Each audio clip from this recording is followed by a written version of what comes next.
The Hall of Fame ballot was just announced, and I gotta admit, it is a bit of a doozy, so let's talk about it. Welcome back to Good Sports for You, where we are talking about good sports for you, and today we are talking about the 2026 MLB Hall of Fame ballot. We got some great names on here, and we got some names that you're kind of like, wow, how did they sneak on? But before we hop into it, I want to remind you to like, comment, subscribe, do all those things. I appreciate it all so much. So I got the ballot right here, and first we're going to go over the returners, we're going to go over the newcomers, then we're going to look at the Veterans Committee, we're going to look at some people who just missed the cut, and then we're going to go through an in-depth breakdown of each player. So the returners, we got Bobby Abreu, Carlos Beltran, Mark Burley, Felix Hernandez, Torrey Hunter, Andrew Jones, Dustin Pedroia, Andy Pettitte, Manny Ramirez, Alex Rodriguez, Francisco Rodriguez, K-Rod, Jimmy Rollins, and then for the new players, you have Ryan Braun, Shin-Soo Choo, Edwin Encarnacion, Gio Gonzalez, Alex Gordon, Cole Hamels, Matt Kemp, Howie Kendrick, Nick Markakis, Daniel Murphy, Hunter Pence, and Rick Porcello.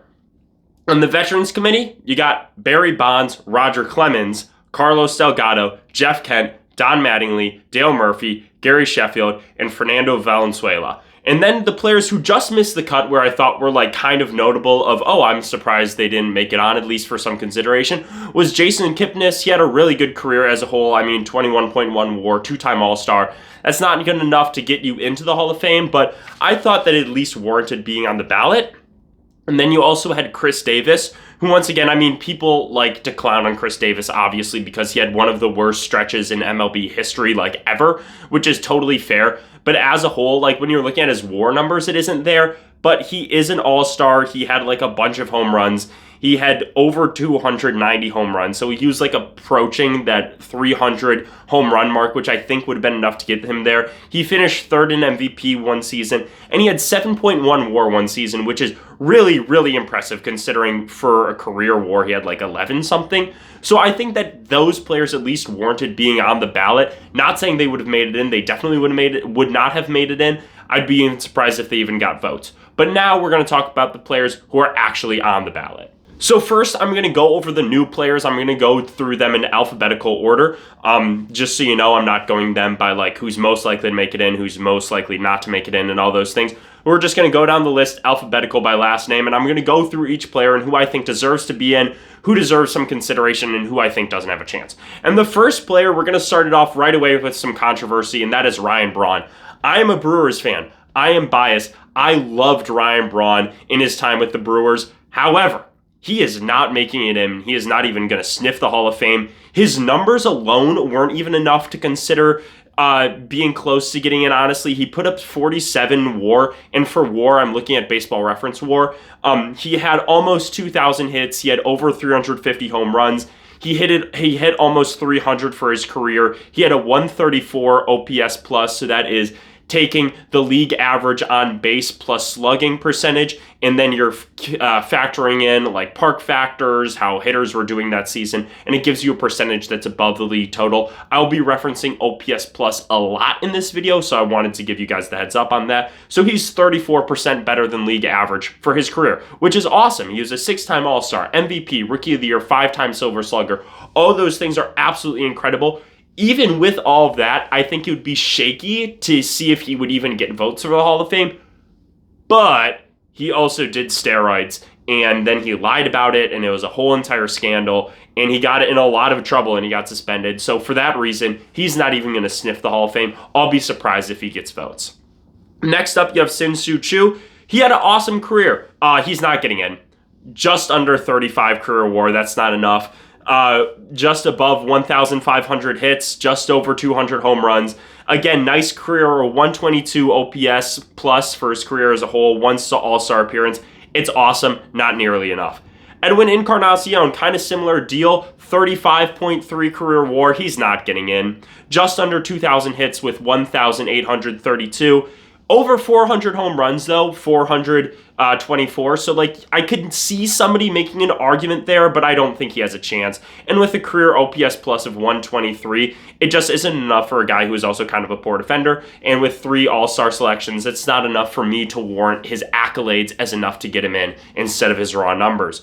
Gio Gonzalez, there's no shot. I mean, 28.3 career WAR, all these players I'd like to know too, these are the upper echelon of players. You needed to play at least 10 years, and you needed to even be considered like worthy of having a chance. Like I said, like Jason Kipnis, who had a great career, wasn't even on the process to be selected, you know? So all these players, I'm not trying to discredit them at all. All of them had absolutely phenomenal careers. But with a guy like Gio Gonzalez, he's not going to cut it. With under 30 career WAR, a career ERA of 3.70, and a 111 ERA plus, that's not going to be enough. ERA plus, again, same thing as OPS plus. That meant that he's 11% better than the career average pitcher, essentially. And with strikeouts under 2,000, the counting stats aren't enough, and two-time All-Star, the accolades aren't enough either. Alex Gordon, honestly, I was looking at the numbers at first, I thought, oh, no way, he's going to get in. You could sneaky make an argument. The raw numbers aren't there. He has just under 35 career WAR with 34.9, so like you don't love that. Hits, 1,643, that's not enough hits to get you in. 190 home runs, also not nearly enough to get you in. And like the career hitting numbers of a 102 OPS plus isn't enough. He was a league average hitter basically his whole entire time. However, 3-time All-Star, World Series champion, but an 8-time Gold Glover. So you could make an argument. You could say he was the best defender at his position of his generation. If anyone is at that level, they should be in the Hall of Fame. 2-time Platinum Glover as well. So he's like one of the best defenders of all time. And honestly, you can basically say, hey, this player is one of the best to ever do this specific thing on the diamond. He should be in the Hall of Fame. You have a legit argument there. I don't think he's going to get in. I personally wouldn't vote for him, but I could definitely see an argument, so I'm not going to completely denounce his candidacy. So I think of all the players I've mentioned so far, he honestly has the best chance just because he was such a good defender. Cole Hamels is the next guy, and he is the first guy on this list that I'm like, you know what? I actually think that he has a chance to at least stay on the ballot. You look at the career numbers and they're really solid. 59 career WAR, so that kind of puts you in the upper echelon of top pitchers. A 3.43 ERA for a 1.23 ERA plus, so he's 23% better than the league average pitcher throughout his career. And with strikeout numbers, he has over 2,500 strikeouts with 2,560. That, again, that's very, very high. I'd say you need at least 2,000 strikeouts to even be considered in the running for Hall of Fame if you're a pitcher. He's a 4-time All-Star, but he's also really, really good in the playoffs, which could sneaky help. I will say playoff success definitely isn't as much of a factor for the Baseball Hall of Fame as it is for like the Basketball Hall of Fame or the NFL Hall of Fame, where it's like, oh, if you went ringless, and like, how can you be considered one of the best ever? Baseball is a completely different story, and Cole Hamels wins this NLCS MVP and the World Series MVP. I would say that his career is very comparable to Mark Burley, who's stuck around the ballot for a while, so I'll be really intrigued to see what happens with Cole Hamels. Personally, I'd probably vote him as a yes, just so he stays on the ballot another year. Matt Kemp is the next guy. There's no shot he's going to make it. He has 21.6 career WAR. I know people still love him, and I think that he's a great guy. And should he have won the MVP over Braun? Yeah, probably. And in hindsight, definitely. But 1,808 hits isn't going to cut it. Less than 300 home runs isn't going to cut it. Career OPS plus of 121 is great. But 3-time All-Star, 2-time Gold Glover, and 2-time Silver Slugger is not going to get the job done. There's no shot he's going to get into the Hall of Fame. Howie Kendrick is next. Howie Kendrick, I absolutely love Howie Kendrick. He was a phenomenal player his whole entire career, but 35 career WAR. Once again, it's not going to get the job done. And one thing you're going to notice once we get into the returning players, there is a significant step up from staying on the ballot to even making it on the ballot. It's like the levels to not making it on the ballot, being on the ballot, staying on the ballot, and then being in the Hall of Fame. Those are huge jumps that I don't think we talk about enough. So like Howie Kendrick, great career. I don't think he's going to stay on the ballot. With 35 career WAR, that's not enough. Much less than 2,000 hits with 1,700. Way less than even 150 home runs. He only had 127 for his career. He had some clutch playoff moments, but a 109 OPS plus simply isn't enough. He was only a 1-time All-Star, NLCS MVP, and of course, he was a hero in that legendary 2019 World Series. So he may get some love just for like nostalgic sake of like, wow, he was like so good in like that World Series. He may get a vote or two there, but there's no shot that he's going to make it in the Hall of Fame. And I'll be surprised, honestly, if he even stays on the ballot. Nick Markakis is up next. And honestly, he has more of an argument than some of the other players. His career WAR is a little low with 33.7. If you're looking just at WAR, there's no way. But career hits, he has just under 2,400 all time with 2,388. That's a lot of hits. but less than 200 home runs with 129 home runs, or 189 home runs total, my bad. That's not enough. So like under 200 home runs, even with that many hits, isn't going to cut it. If he got to 2,500 hits, I think he could have had a chance. But with a 109 OPS plus for his career, again, that's not enough. Only a one-time All-Star, 3-time Gold Glove, and a Silver Slugger. Great career, but unfortunately, Nick Markakis, you're not going to be in the Hall of Fame. Daniel Murphy, honestly, he was probably one of the biggest no's of the whole entire time on here. 20.8 career WAR, there's no shot. Right around 1,500 hits. Less than 150 home runs, a career 296 hitter, which is like really, really solid, but a 113 OPS plus, not even close to enough. 3-time All-Star, 2-time Silver Slugger. He had a couple of those like really good years where he finished high up in the MVP voting, and he got an NLCS MVP, but it simply is not going to be enough for you, Daniel Murphy. Hunter Pence is honestly more of an interesting argument. I don't think he's going to get in. He has 30.9 career WAR. That's not nearly enough. He has less than 2,000 hits with 1,791. And with home runs, he's only sitting at 244. That's not going to be enough to get you in. However, he was a 4-time All-Star and 2-time World Series champion. And that was that Giants dynasty that he was a huge part of. And so some people may look and they say, hey, that was one of the best teams like ever. That was one of the best runs ever. Hunter Pence was a pivotal cog in 2 of those 3 World Series. I think that he should be in the Hall of Fame. And honestly, if a writer wants to throw him a vote here or there, I wouldn't be too upset. If he got in the Hall of Fame, I would be absolutely stunned. And then finally, we're going to round it off with the final newcomer, and that's going to be Rick Porcello. No way. He won a Cy Young. Should he have won the Cy Young? Depends on who you ask. Me, probably not. But 18.8 career WAR, no, not even close. He has a career 4.40 ERA with a 99 ERA plus, which means that he's actually 1% worse than the league average pitcher in the entire time for his career. So there's no shot that you're making it in Rick Porcello, unfortunately. But again, great career. All these players, like I said, all of them had absolutely fantastic careers. The only guy that I could see even sniffing the Hall of Fame is Cole Hamels, but I don't think he's going to. He may stick around the ballot for a couple of years, but I don't think he's going to make it in. Honestly, as a whole, this is a very, very weak first year ballot. There's nobody out here like in years past, like Adrian Beltre. Oh, obviously he's a first ballot Hall of Famer. You had some guys like Carlos Beltran, who we'll be talking about later, who it's like, yes, the numbers are there. Is he a first ballot? Probably not, but he's going to get there eventually. There's nobody this year where you're like, yes, absolutely they must get in, which honestly makes it a lot better for the returners, what we're going to talk about next. When we're going to be talking about the returners, the way that I ordered them was in the highest percentage of votes last year down to the lowest percentage of votes in their past year. And once again, like I said, with the returners, you're going to find a huge jump up from the newcomers, because in order to be a returner, you need at least 5% of the vote, and this needs to be at least before your final time on the ballot, and you have 10 tries on the ballot. So for even you to get 5% is a huge, huge accomplishment. And all of these guys, honestly, if you make an argument for them to be in the Hall of Fame, I think you 100% have an argument. I think that some arguments you have better than others. So let's talk about it. Carlos Beltran is going to be the first one. This is his 4th year on the ballot, and he's sitting at 70.3%. So he's knocking on the doorstep. And one thing, like I said, I don't know if I said this before, but with the returners, they could be facing some big-time jumps this year because your first year guys, like the Ryan Brauns and the Cole Hamels, because all those guys are so weak, you have a lot of writers who say, I want to use all 10 of my Hall of Fame votes. When you're going to be looking at it, you may see guys further down the list that you say, well, I wasn't able to put them on this past year because these guys were more deserving. I want to put them on this year. So we could be facing some big time jumps for a lot of these returners. But like I said, Carlos Beltran, this is his 4th year on the ballot at 70.3%. He's gone up every single year. He has a complicated history. When you look at the pure numbers, he has 100% a Hall of Famer. 70 career WAR, 2,700 career hits, over 400 home runs with 435, and over 300 career stolen bases, and he's just the 5th player ever with that combination. He has a 119 OPS plus. He was a Rookie of the Year, a 9-time All-Star, 3-time Gold Glover, 2-time Silver Slugger.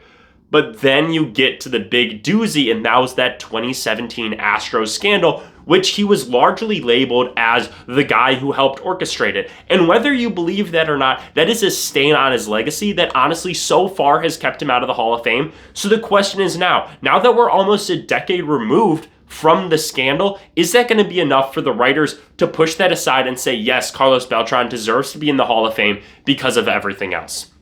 Next up, we're going to have Andrew Jones, which honestly is an easy yes in my book. This is his 9th time around on the ballot. He's at 66.2%, which is, again, gone up steadily, but he needs to make this last push in the next couple years. You may see people honestly start campaigning for him. I've seen that before with like Larry Walker, like YouTubers like Foolish Baseball made a whole entire video about why Larry Walker should be in the Hall of Fame. You may see that, honestly, with a guy like Andrew Jones. He put up 62.7 career WAR. He's sitting at just under 2,000 hits, though, which is honestly the scariest part because a lot of people view that 2,000 hits as kind of the threshold of like, yes, you should be considered in the Hall of Fame if you have at least 2,000 hits. He didn't even reach that. However, he was a center fielder with over 400 home runs, with 434 home runs.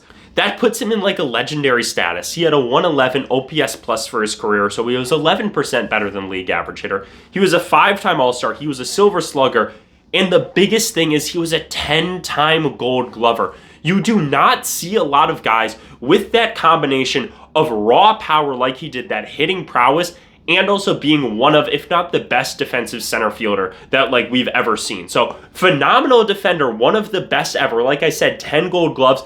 And he also hit 400 plus home runs. I don't see a world how he's not a Hall of Famer, and honestly, I'm surprised that he isn't there already. Next up, we're going to have Chase Utley, which for me also is going to be a yes. He's sitting at just under 40% going into his 3rd year on the ballot. He's sitting at 39.8%. He has almost a 65 career WAR at 64.6. And he's a second baseman, which is a historically underrepresented position in the Hall of Fame. You don't find a lot of great second basemen, so for that reason, he should be in. He's sitting again just under 2,000 hits at 1,885. He has 259 home runs. However, he has a 117 OPS plus. So to be 17% better than the league average hitter as a second baseman is a really, really great distinction.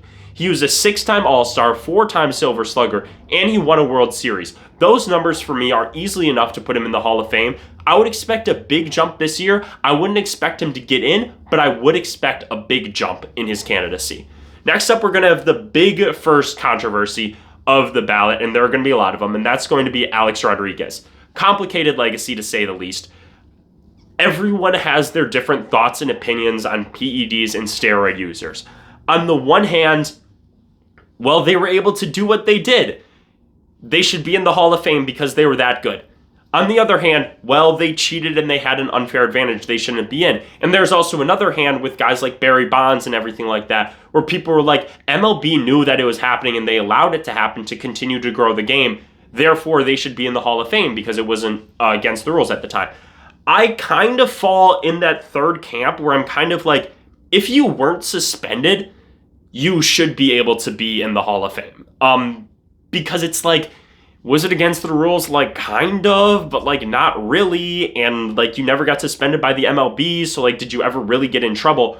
But then you have guys like an Alex Rodriguez, a Manny Ramirez, who we're going to talk about later, who it's like, oh no, you were suspended. And some of these guys were suspended multiple times. And at that point, it's like, you know what you're doing is against the rules and you know what you're doing is wrong. Therefore, you shouldn't be in the Hall of Fame, in my opinion, for the guys that got suspended. If you want to say that Alex Rodriguez should be in the Hall of Fame, I mean, there's not really anything that I can say from like a statistical standpoint. As a shortstop, he had a shortstop third baseman. He had over 100 WAR. He had 117.4. He has over 3,000 hits. He almost has 700 home runs. He has a 140 OPS plus. He has 3 MVPs. He was a 14-time All-Star, 2-time Gold Glover, 10-time Silver Slugger, and he won a World Series. Yeah, I mean, yeah, if you want to say he's a Hall of Famer, I'm not going to really argue with you because I really feel that PEDs is one of those things that you can't argue about because people really believe what they believe. Like I said, I believe that if you've been suspended for PEDs, you shouldn't be in the Hall of Fame. He's been suspended for PEDs. I think that he's basically out. Other guys who used PEDs at a time when it was a little more the Wild West and people didn't really know what was happening, I think honestly that's more fine because it wasn't as like locked down by the MLB and the MLB profited off of it. With that being said, this is his fifth year on the ballot and he's sitting at 37.1%. So he's got a long way to climb and it's honestly stayed about the same. It's the same thing with these voters where a lot of times if they're like, I think that he should be in, or I don't think that he should be in, they stay pretty true to it the entire 10 years that these guys are on the ballot. Next up, with their 10th season, is going to be Manny Ramirez.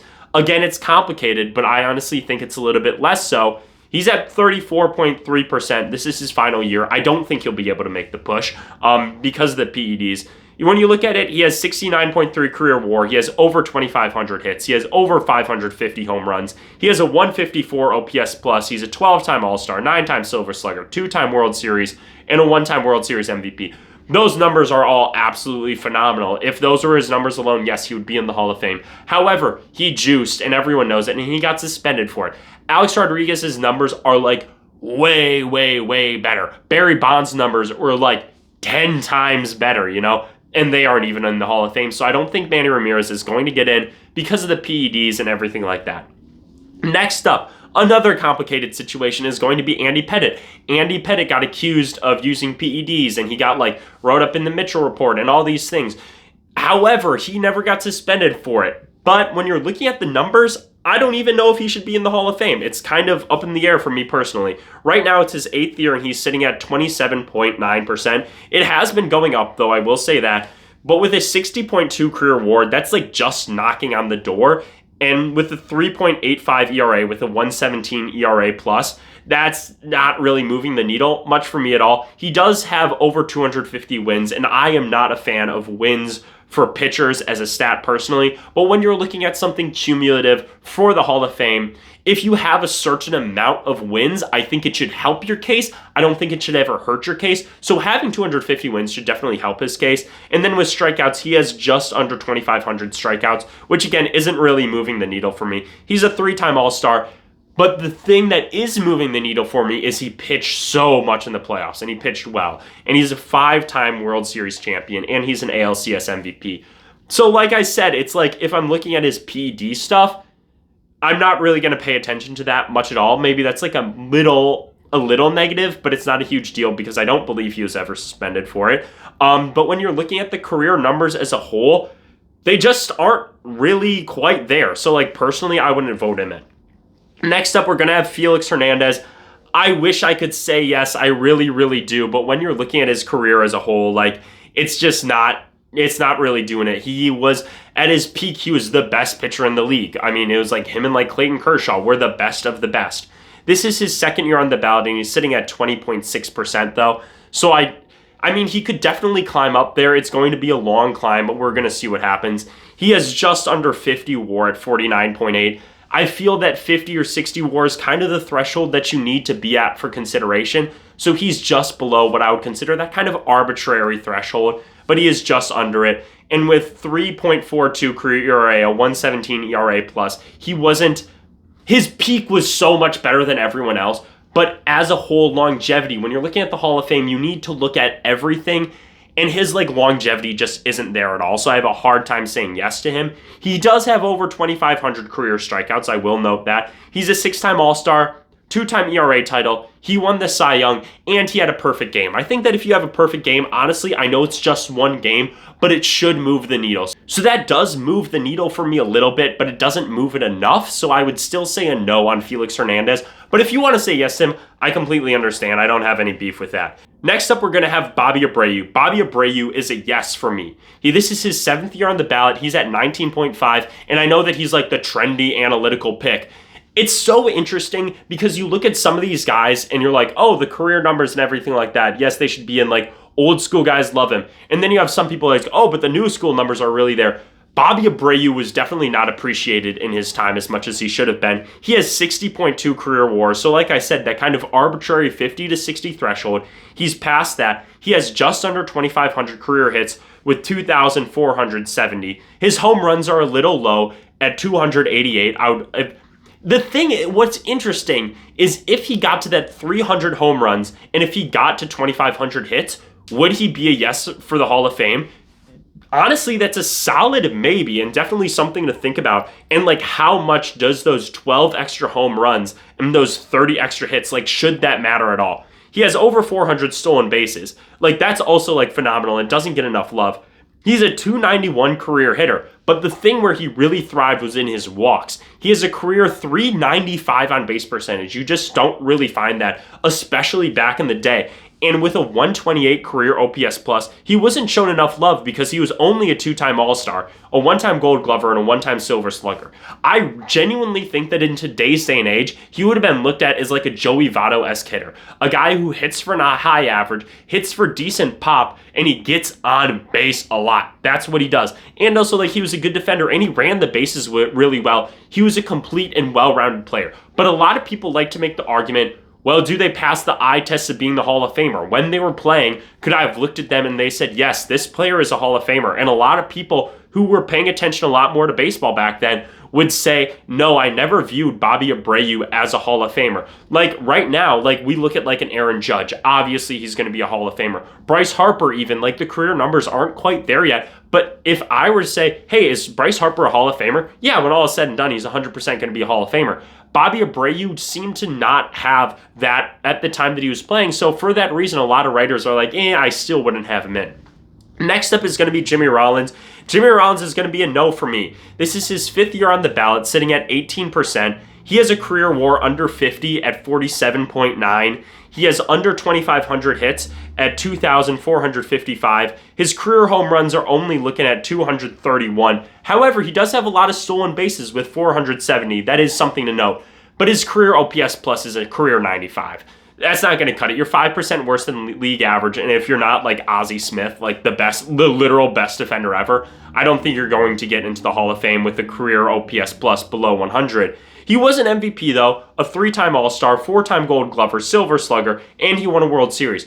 Great career, but I honestly think that he's going to stick around that like 20%, high teens percent when it comes to this next ballot, and I don't think he's going to get in the Hall of Fame, at least on the writer's ballot. Next up, we're going to have Omar Vizquel. I'm not even going to talk about Omar Vizquel. No, I don't think he should be in the Hall of Fame. I think that he's a terrible person. The numbers maybe say that he should, but he had a huge drop when all the things that he's done came to light. No, he should not be in the Hall of Fame, and I'm not going to discuss it anymore. This is his 9th year on the ballot, and he dropped to 17.8%. I don't think he should get in good riddance, honestly. Next up is going to be Dustin Pedroia. Dustin Pedroia is a tough one. He's more of like a hall of what could have been because he was so phenomenal in his career, but he just didn't have the longevity because of injuries. And I have to say no to that. This is his 2nd year on the ballot. He's sitting at 11.9%. He has a career 51.8 WAR, which is really good. He has under 2,000 hits at 1,800. His career home runs are just too low at 140. A career 113 OPS plus. He has an MVP, a Rookie of the Year, 4-time All-Star, 4-time Gold Glover, a Silver Slugger, and he won 2 World Series, which are all fantastic. And like I said, like honestly, if he played just like 3 or 4 more years of productive baseball, you would have been sitting at a WAR of like just around 60 probably. You probably would have been at 2,000 hits. Home runs, you would have at least cracked like 150, maybe 175. And then I definitely think you could have had a real argument, but right now I don't think that he's going to get in. Next up is going to be Mark Burley. That's kind of a bit of an similar to Cole Hamels. Like I said, like you look at the numbers and they're very similar. This year is his 6th year going onto the ballot. He's sitting at 11.4%, so he has a lot of ground to make up. But he has 59 career WAR. He has over 200 wins. He has a career ERA of 381, and he has a 117 ERA plus. However, he has less than 2,000 strikeouts at 1,870. But he was a 5-time All-Star. He was a 4-time Gold Glover, which like for a pitcher, like that doesn't really matter. But like, hey, a Gold Glove is a Gold Glove, right? He won a World Series and he did have a perfect game. So he does have the accolades. He has the longevity. He never really had the peak. So for that reason, I'm going to say no. However, I do anticipate that he's going to stick around the ballot probably for all 10 years. Next up is going to be Francisco Rodriguez. K-Rod, I'm going to refer to him as. K-Rod is another interesting case. He has some issues like legally, although I won't say that they're as bad as Omar Vizquel. So it's complicated there. This is his 4th year on the ballot at 10.2%. Relievers are historically underrepresented in the Hall of Fame. He's 6th all-time in career saves. He has 6 All-Star appearances. He's his 2-time reliever of the year. He won a World Series, and at one point he had the most saves in a single season. So it's like, statistically speaking, I think if you're top 10 in your category all time, and he's like 6th, it's not even like fringe top 10, and he had the most saves ever in a single season, I think that you should be in the Hall of Fame, but because he has like allegations surrounding him, there's definitely a little bit more of controversy on if he should be in. So for that reason, I'm going to say no. And for the people who want to say, oh, but that shouldn't matter in the Hall of Fame, there is quite literally something on the Hall of Fame ballot that is the character clause that basically says, does this player uphold what it is to be like a major leaguer? And is this player going to represent the Hall of Fame good? So yes, it is something that does matter. Like, the character clause is a thing. You can say however much that you want that it isn't, but it is quite literally on the ballot. So that is something that I think a lot of people overlook, because it is quite literally a thing. So when you have players who have allegations like K-Rod, like Omar Vizquel, that definitely matters. So it's like, at the end of the day, like, it's a balancing act, you know? And then to wrap it up, well, not to wrap it up, we got two more. We have David Wright. Unfortunately, he's going to be a no for me. This is his third year on the ballot. He's sitting at 8.1%, 49.1 career WAR. This is a guy similar to Dustin Pedroia. If he could have played longer, if it wasn't for injuries, yes, he would have been a Hall of Famer.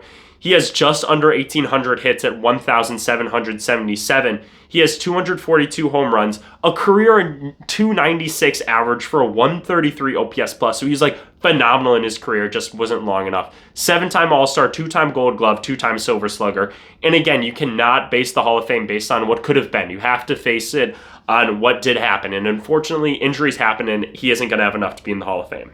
And finally, to wrap it up, we have Torrey Hunter, and he is going to be a no for me. He is sitting on his 6th ballot at 5.1%.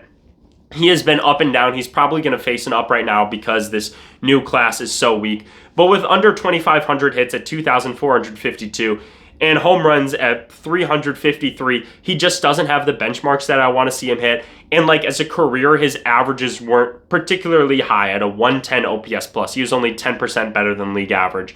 He was a 5-time All-Star, 9-time Gold Glover, and a 2-time Silver Slugger, though. So, like, I mean, you could definitely make an argument. And the thing that I want to emphasize about the returners specifically, you can genuinely make an argument for any of these players to be in the Hall of Fame, and you have a very good one to make. With some of these newcomers, you definitely don't. But with the returners, all of these players got votes for a reason, so all of them are like so high up, even on the terms of like the greatest players ever. They're in the top 1% of baseball players, even of MLB players ever. So it's like, that is something that really should matter. And when you're looking at these guys, all of them had absolutely fantastic careers. So no disrespect to any of them. Some of them I think will make it in this year. I think the guys that I would have make it in this year is going to be Carlos Beltran and Andrew Jones. Those are the only ones that realistically have enough in their vote right now that they can make the jump with this weak newcomer class. We could see huge jumps from Chase Utley, Felix Hernandez, maybe. Bobby Abreu, I'm expecting a very big jump.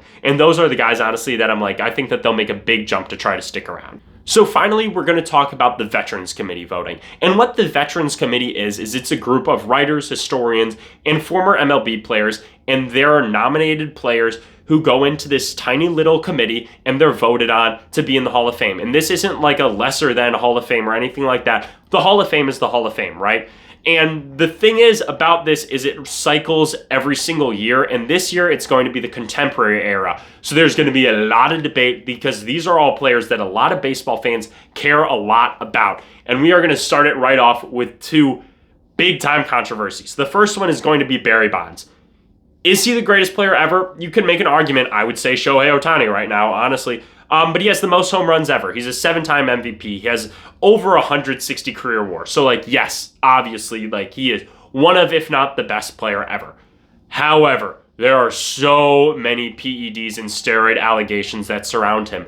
And does that matter? To the writers, it obviously did because he was kept out of the Hall of Fame for 10 years.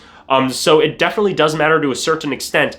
And a lot of people who have been the PED like defenders have basically been like, yeah, well, the players are going to vote him in anyway. Like the Veterans Committee are going to vote him in. So like it doesn't really matter. And now we're going to see if that's all going to hold true, because will the players hold these guys who also did steroids to such a high regard?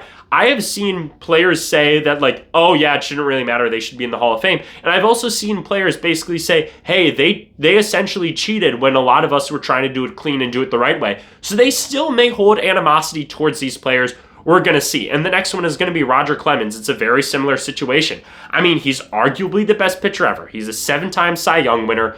He has 4,672 career strikeouts. He has over 139 career WAR. So it's like both of those guys, Barry Bonds and Roger Clemens, are arguably the best to ever do it in their specific field. But with all the PEDs and steroid allegations and everything like that, how much is that going to matter to the veterans, to the writers, to the historians, and everything like that? We're going to wait and see. If it was up to me, like I said, they never got suspended. That was in the time that it was like the Wild West of PEDs. So personally, I would say yes, because also they were that good. Also, I know that people have given like the steroid tax. Like, yes, this player did juice. However, like if I take away like 25% of their career like numbers, would they still be in the Hall of Fame? I've seen people make that argument, and honestly, I think that it's a pretty good one. And for guys like Alex Rodriguez, Barry Bonds, Roger Clemens, those like upper echelon of steroid users, it's going to allow you guys to be in the Hall of Fame quite easily. And then for like kind of that middle tier, like Manny Ramirez, Jose Canseco, Mark McGwire, even when you take away 25% of their career like WAR, for example, you start looking at it and you're like, I don't even know if this guy should be in the Hall of Fame. So it's like up for debate. But like with Barry Bonds and Roger Clemens, like if you were to do that, they should easily be in the Hall of Fame. So if you want to say yes, I would probably lean yes. But if you want to say no, I 100% get it. I'm not going to argue with that. Next up, you have Carlos Delgado. He's going to be a no for me. He's sitting at 44.4 career WAR. He does have over 2,000 hits, and with home runs, he has 473. However, he doesn't have a lot of All-Stars. He didn't get the accolades. He only has 2 All-Star appearances and 3 times Silver Slugger. So that's not going to be enough for me. But I'm glad that he's on the committee to deserve some love because he had a fantastic career. Next up, you're going to have Jeff Kent, and I am saying yes to Jeff Kent. This is another second baseman, and like I said, second baseman is an underrepresented position. He has a career 55.4 career WAR. He has 2,461 hits and 377 home runs, which is the most of any second baseman ever. And once again, it's one of those things. He is the best home run hitting second baseman ever. So he is the best at something at his position ever. I think that basically should be like, yeah, you're in the Hall of Fame. He's a 290 career hitter, and he had a 123 career OPS plus. He is an MVP, 5-time All-Star, 4-time Silver Slugger. I think that rounds out a case for an easy MVP. I think that the committee is going to select him in, and I'd be surprised if they didn't, honestly. Next up is going to be Don Mattingly, and that's kind of an for me, you know. He has 42.4 career WAR. That's not enough for me to get in. He has over 2,000 hits, so that's a plus. He has 222 home runs. That's kind of a negative. However, it is the Hall of Fame with an emphasis on the word fame. He has the fame. He's an MVP, 6-time All-Star, 9-time Gold Glover, 3-time Silver Slugger. Those are all things that do matter. The accolades should matter, honestly. Like, I feel that if you were to go back to when he was playing and you were to say, hey, Don Mattingly's not going to be in the Hall of Fame, I think people would look at you kind of confused because of all the accolades that he has. And it's like, yeah, he played for the Yankees, which honestly helps his case, but I feel like he's so known that honestly I would put him in the Hall of Fame. But again, like the stats aren't really there, so it's kind of a coin toss for me. The next guy is going to be Dale Murphy, which is kind of a similar situation. He's sitting at 46.5 career WAR. I don't think that that's really enough to get you in the Hall of Fame. However, he does have over 2,000 hits, and he's sitting just under 400 home runs at 398. And again, it's like if he got those 2 extra home runs, if he would have gotten to that round number of 400, would that have arbitrarily made a difference? Probably. But the thing is, I would say yes because he's a 2-time MVP, he's a 7-time All-Star, 5-time Gold Glover, and a 4-time Silver Slugger. Those things all matter. My dad has said he has been the number one preacher of Dale Murphy needs to be in the Hall of Fame. And his argument is essentially, you know how few guys have multiple MVPs for their career? The number is so slim. The list is so small. He's basically like, if you won 2 MVPs, if you were the best player in the league for 2 years, you should be in the Hall of Fame. And I'm kind of like, you know what? Yeah, I agree. And Dale Murphy was that. He was a 2-time MVP. And like I said, it's not like the rest of his career was bad. He was a 7-time All-Star. Like, he still, like, kept up. So he was very, very good. I would say yes for Dale Murphy in the Hall of Fame. The next guy is also a complicated situation, and that is going to be Gary Sheffield. He's sitting at 60.5 career WAR, just about 2,700 hits. He has over 500 career home runs. He's a 9-time All-Star, 5-time Silver Slugger, and he won a World Series. When you're looking at those numbers, that's an easy yes for the Hall of Fame. However, he was also got in trouble for like PEDs and all those things, or at least he got like alleged for all of these things. And also he has off the field issues and all those things which come into play like a little bit when you're talking about the character clause, but he never got suspended. So like he's a little bit more up in the air. So I'm going to leave that up to you. Like leave in the comments, would you put Gary Sheffield into the Hall of Fame? And then finally, to wrap up the Veterans Committee is going to be Fernando Valenzuela, and he's going to be a no for me. Yes, he has the Cy Young, the Rookie of the Year, 6-time All-Star in the World Series. So like you can make the argument about like the Hall of Fame. He had so much fame and he helped change the game forever. So honestly, like I could maybe put him in. Like when I was looking at the career numbers, like the career WAR was low, like it wasn't moving the needle for me. But when you're talking about the argument for fame, I may make an argument for yes. But for the Veterans Committee, my only two guys that I'm like yes for sure is going to be Jeff Kent and Dale Murphy. And then, like I said, when I'm looking at the newcomers, I don't think anybody should get in. Cole Hamels, I think, will stick around. And then the two guys that I have getting in this year are going to be Andrew Jones and Carlos Beltran. I know that this was a lot of me just like talking about stats and everything like that, but I just wanted to talk about the Hall of Fame and how the selections work and who I think is going to get in, who I think deserves some love, and who I think doesn't deserve some love. So I appreciate you all listening to me. I had a great time talking to you. I hope you had a great time listening. Make sure to like, comment, subscribe, do all those things, and I'm out. Peace.